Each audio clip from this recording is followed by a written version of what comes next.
Shropshire Sarracenia is Saturday 13th of May 2017. Just having a little walk around on the outside of the greenhouse. It's a bit windy if you can hear it, but the plants are looking absolutely great at the moment.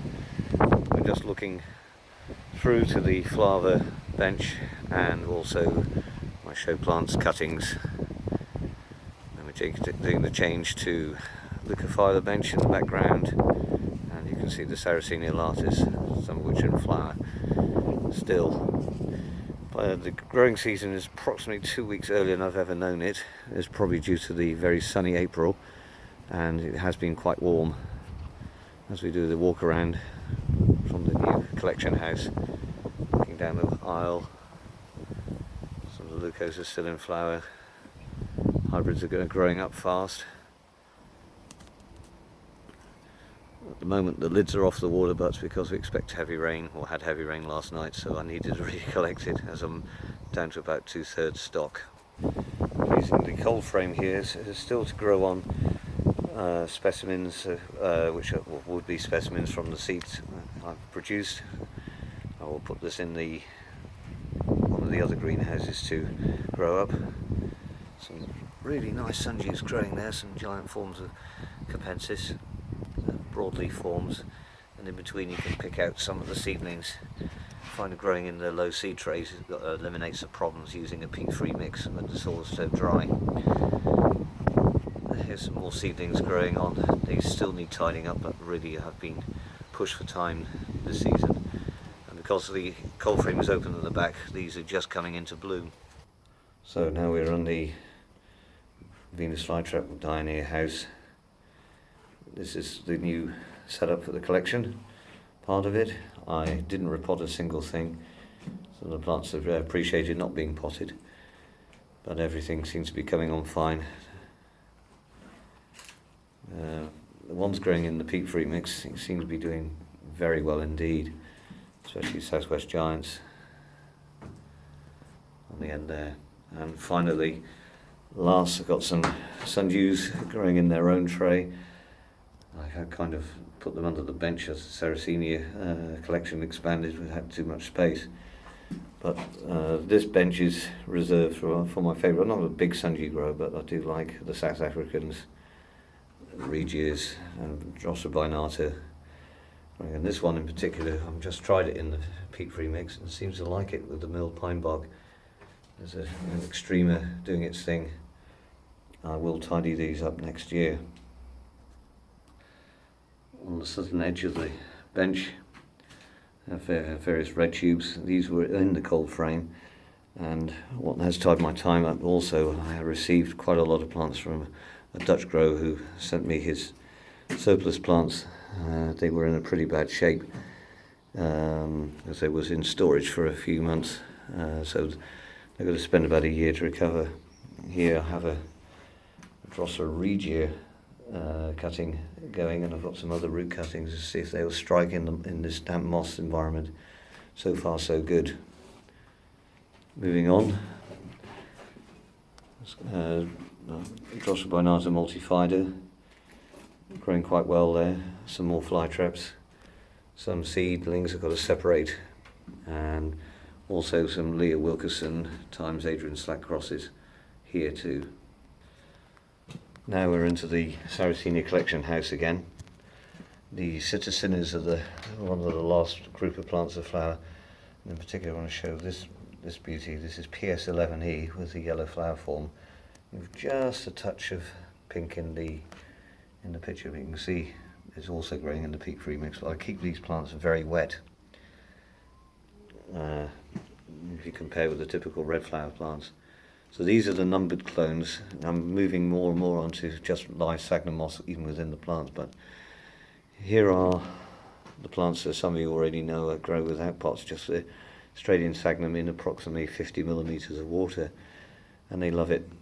In full bloom, growing well. This bench is about 1.5 meters, 2 meters long, with the backdrop of Sarracenia minor, just to protect the pond liner and give the sits more space. Now we're moving on to the rest of the minor collection. So again, these are growing fairly deep water at the moment. Here's the Anthocyanium free miners, M31A and B, M22, and then Sarracenia rubras. They're just coming to the end of their flowering cycle. And if we move on, they're coming onto the Rubra golfensis when full bloom. In this greenhouse, I'm keeping it a lot warmer at the moment. I've removed a third of the auto vent cylinders to keep it more humid, and consequently the plants are growing taller. This Rubra jonesii is RJ7. That's got to be a good 45 centimeters tall in full bloom. And here's the Sarracenia aureophylla zone now. So this is, if you could like to call it, the new Arc of Life zone, but I had to put it all under one roof. The purple throats are colouring up nicely. Here's the very tall forms. They have to be about 60 centimeters tall, something like that at the moment. Sarracenia peaches. You can compare last year's leaves and the new, warmer, humid environment. They're taller. At the back is one of my L46A F18 crosses. It's the best I've ever had it. They're liking their new environment. Giant Courtii. Johnny Wilkinson, spring pictures.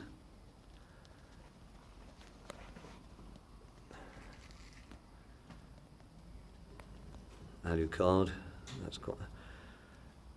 This is one of the Japanese plants. This is Adusukata times giant pinklip L18.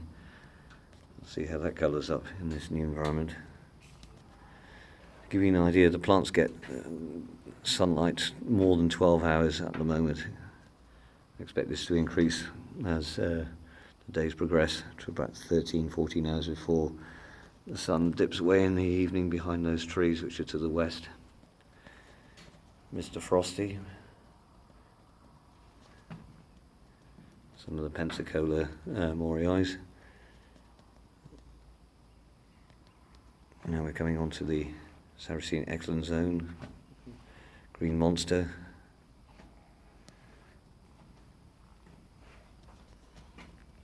H75 large form, and behind is the Leiden Botanical Gardens giant Morii, which is looking very tall. There's Asbo in the background, and in the foreground is, I think it's a Morii times Leuco, Micheliano times Leuco. Rudolph II,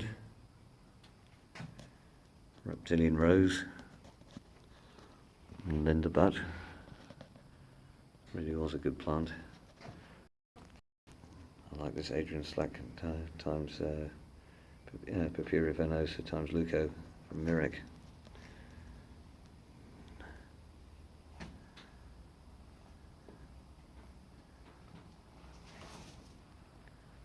So there's just too many to list here. There's 350 different hybrids on this one bench alone.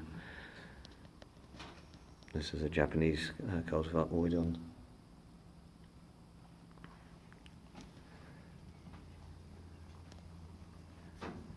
This is Daniel Rigg. He's metallized, just opening up, and here's one of the Micheliana times Minor times Adrian Slack crosses from Mirek.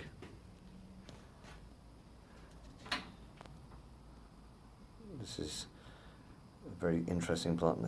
It's obviously got Flava regelii on it. I think it's crossed with Kate Spy, but it's coin sole throat. Sarracenia sole throat from Derek Clavelbade. Copper vase opening up nicely, and looking back, you can just see how solid they are now. Now we're just going to do a quick walkthrough of the Leucos. It's a little bit early to say anything of consequence at the moment, but L39A is one of the early ones, and is L45. Here is Cronus or Titan. It has to be about 3 feet tall here. As we walk down,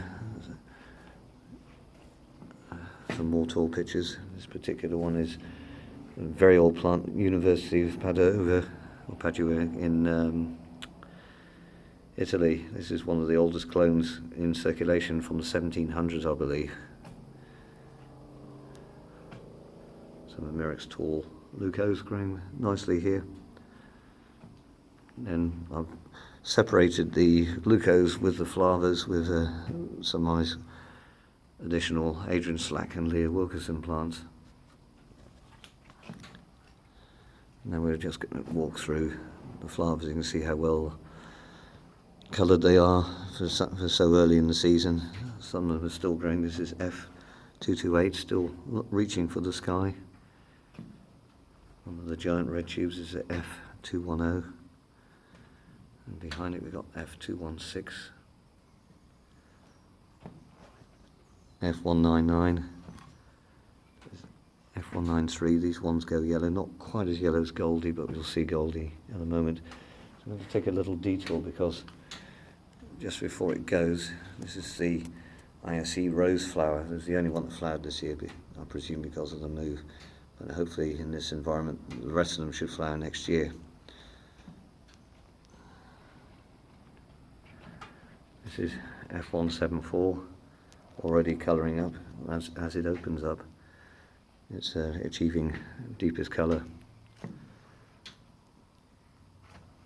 There's F170A, that's doing its thing. And one of the tallest Cooperias I have in the collection is F153.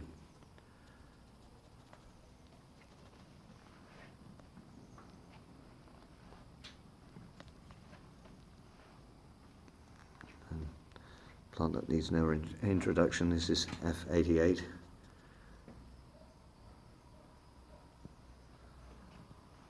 This is F45. It has pretty large lids when it's fully developed.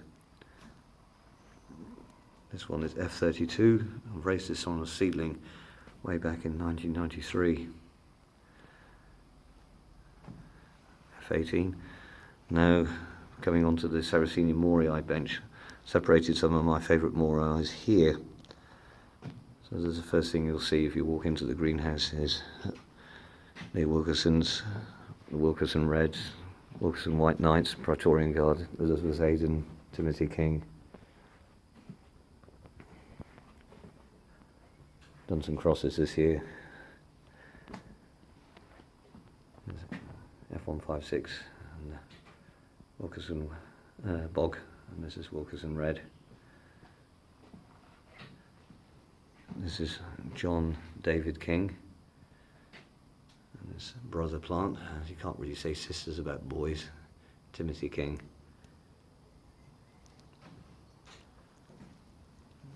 Here's a wild plant from Matthew Soper. And we're going on the other side of the flowers. Flava Burgundy, pretty tall.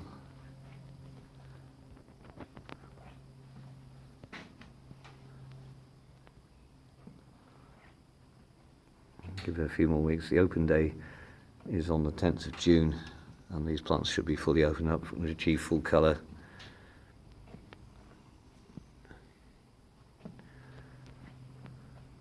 This is the Atropurpurea for Potterton Martin. This is F124.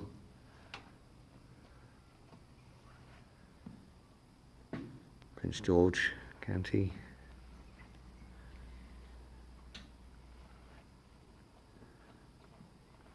The last of the flowers still open. I deadhead the ones I don't want so the plants can put more energy into growing. It's one of the tallest Rubicorporas at the moment, if not the tallest. This is at F234. I measured it and it's just about 1 metre tall. Goldie. That's the tallest I've had it in compared to the two sites. And now we're back to Adrian Slacks. It separates us now some of the Hurricane Creek Whites. I've crossed L131 with Adrian Slack this year. Two very funky coloured plants. We'll hopefully produce something spectacular. We'll find out. Hunt's Delight.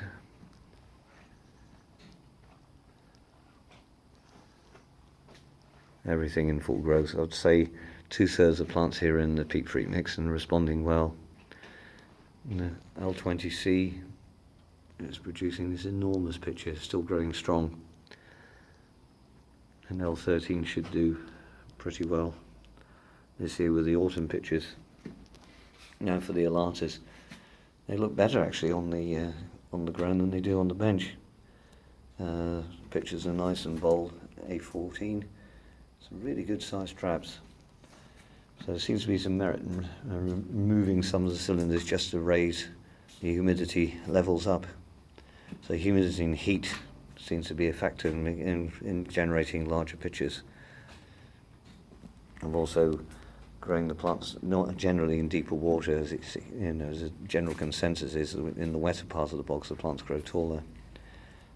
This is the A28 black tube plant. I've never seen it as tall as this.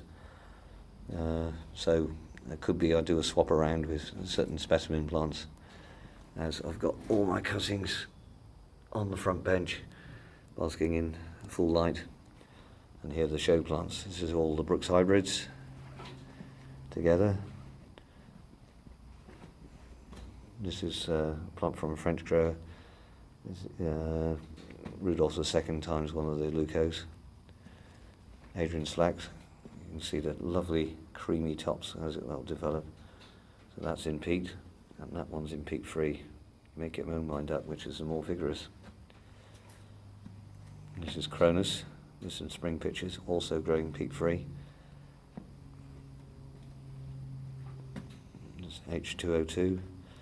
Generally spoken, the light grey mix I'm using in the most recent potted plants is the peat free mix. I don't use peat anymore for the last 2 or 3 years for any of my own collection plants.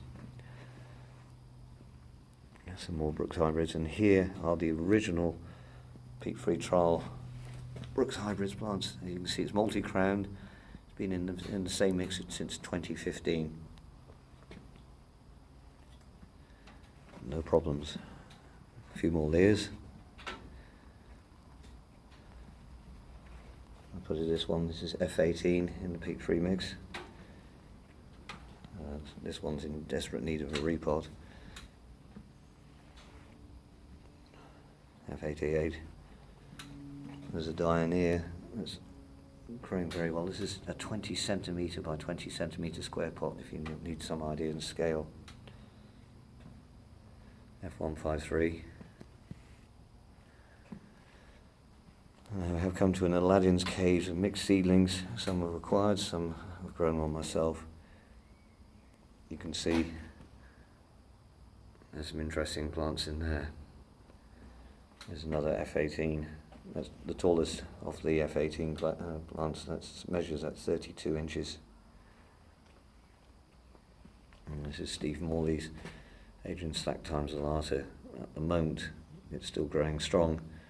But I'd like to see maybe next year or the year after it will grow to full height. So, looking at the Purpurea venosus, you can see the newer pictures, and you can see this the older pictures, and there seems to be a general consistency that the newest pictures are larger than last year's pictures, so I'm hoping I will prefer this environment after moving house. This is the Montanas. Luciolas, the original Bob Hanrahan clone. And in the corner I've put the M18s down here. They are amongst the slowest plants to grow, but you can see some of the new flowers and pictures growing upwards. They're all now in peat free mix. So we have a scan through. You can see how they look from height. To give you an idea, in the middle bench there's about 1,080 plants, something like that. So there's around about 3,500 plants all in total in this one greenhouse. So now we're in the original sales greenhouse.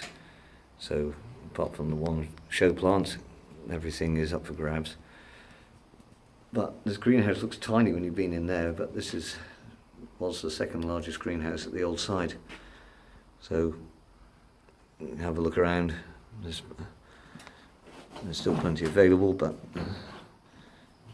I've tried to grow the plants as much like as possible as specimens. These are the only ones in peat as I use up my last supplies, but I think when you grow them in full sun, give them good colour, then everything will be fine. So I'm bought in for the flower shows. I'll be at Shrewsbury and Arley this year.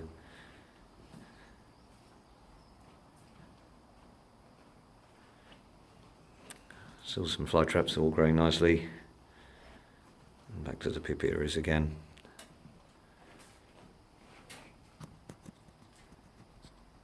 Hopefully see some of you on the 10th of June. Thanks for watching.